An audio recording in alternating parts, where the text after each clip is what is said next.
Hello, good people. Welcome again to our tour of the Ten Commandments. Tonight we get into the seventh commandment, and we can find it in the Exodus 20, verse 14, and it says like this: "You shall not commit adultery." You shall not commit adultery. And I don't want to enter into the of marriage relations, lovers and stuff like that. I consider that I'm referring to a Christian environment. So yeah, we don't even mention that. It's obvious that we don't even think about that. Even intimate relationship before the marriage, although you might say to me that I'm old school and stuff like that. Yeah, well, it is what it is. Jesus said that, not me. I'm trying to find some appliances in our daily life, and why just like the other night, we've been trying to find applications in our daily life with you should not kill. Well, the same tonight with the adultery. Let's see what kind of situations, okay, beside the ones we talked about and we don't want to even mention because it's too obvious. Okay, let's not talk about porn. This is, I'm not even going to go into that because this is absolutely, this is going to lead you to ruin and to losing your mind. A lot of people, this is very serious because today a lot of people, not only young people, all kind of people, they're going crazy because of that, So yeah, we heard about Hollywood stars. They confessed that they were porn addicts, and they touched the deeper, very deeper bottom, and then Jesus saved them. Okay, so well, let's leave that aside. Let's see what Jesus says about adultery in Matthew chapter 5 verse 27. He says, "You have heard it was said, you shall not commit adultery. But I tell you that anyone who looks at a woman lustfully has already committed adultery with her in his heart. If your right eye causes you to stumble, gouge it out, throw it away. It is better for you to lose one part of your body than your whole body to be thrown into hell." Okay, so Jesus is clear about that. And if your right hand causes you to stumble, cut it off and throw it away. It is better for you to lose one part of your body than for your whole body to go into hell. I mean, yeah, we talked about that. Okay. Now, what more applications this commandment could have? You heard Jesus. It's enough to look at a woman or a woman to a man with lust, with sexual desire, which is inappropriate because you're married and she's married or he's married. Okay, don't even. Why I'm telling you all this? Because myself, I've been fighting with this, and everyone, I think everyone has been fighting with this. Why? Because Satan is old, and he's been working with us for 6,000 years now. He knows us very well. He knows where,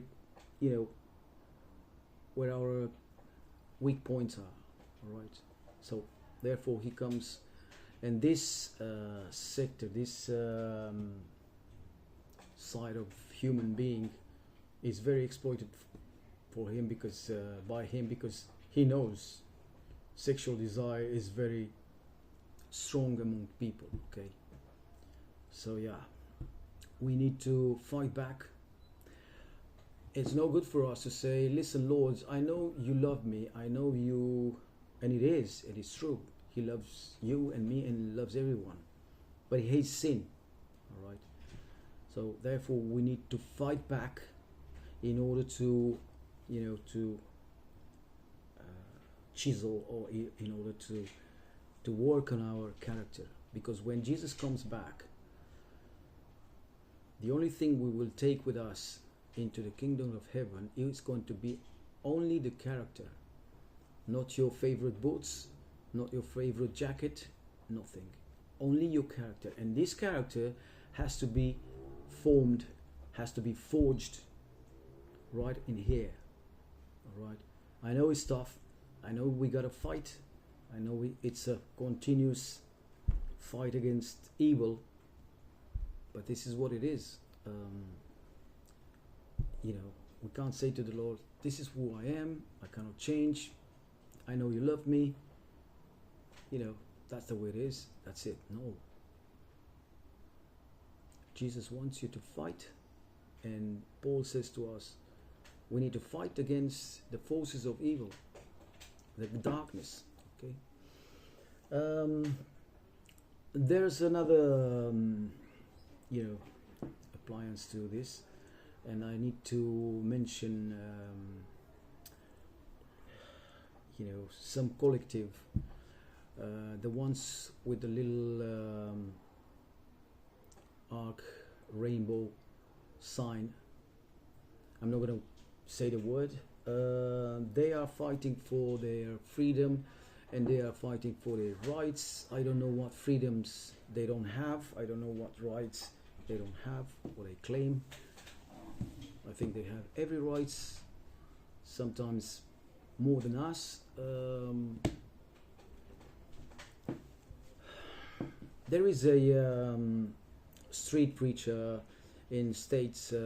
His name is Nicholas Bowen. I keep seeing him on YouTube, and sometimes he goes to those pride parades, and then with a speaker, with a mic, he starts to preach the gospel, preach the Jesus, and warn these people to come back from their debauchery way. Okay, so he's often been insulted, offended.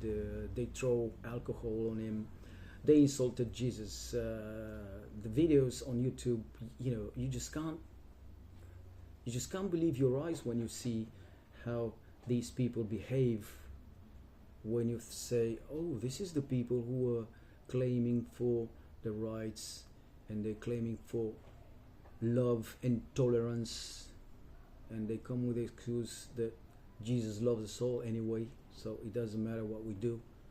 Jesus said clearly, go and sin no more. Okay. Oh, by the way, I need to clarify the little flag detail, because it's an important detail. Okay. Let's never forget the rainbow arc. Okay. Why is there? Why they claim it? When the rainbow arc was, let's go to Genesis chapter 9, and verse 12 says, and God said, this is the sign of the covenant that I make between me and you and every living creature that is with you for the future generations. This is just after the floods. Okay. I have set my bow into the cloud, and it shall be a sign of the covenant between me and the earth. When I bring clouds on the earth, and the bow is seen in the clouds, I will remember my covenant that is between me and you and every living creature of all flesh. When the bow is in the clouds, I will see it and remember the everlasting covenant between God and every living creature of flesh that is on earth. Okay, so that rainbow arc belongs to God. Okay, and is a sign of the covenant that He's made with us for the centuries. Knowing that, Satan took it and made it a symbol of this community, which I don't know. I have nothing against them as long as they respect, in society. But according to the Bible, it is what it is. Okay. So I'm sorry to be long again. This was an important commandment, as all of them. But we need to be careful of every aspect of our lives, because we might not know. The devil is very, very insidious. Okay. Thank you very much. I should remind you that we're on TikTok, we're on YouTube, Facebook, and Instagram in 3 different languages: Romanian, English, and Spanish. You will see the little flag on the right of the screen. You pick your flag or your language, and please follow us. And I wish you a very good night and a very nice weekend. Bye bye.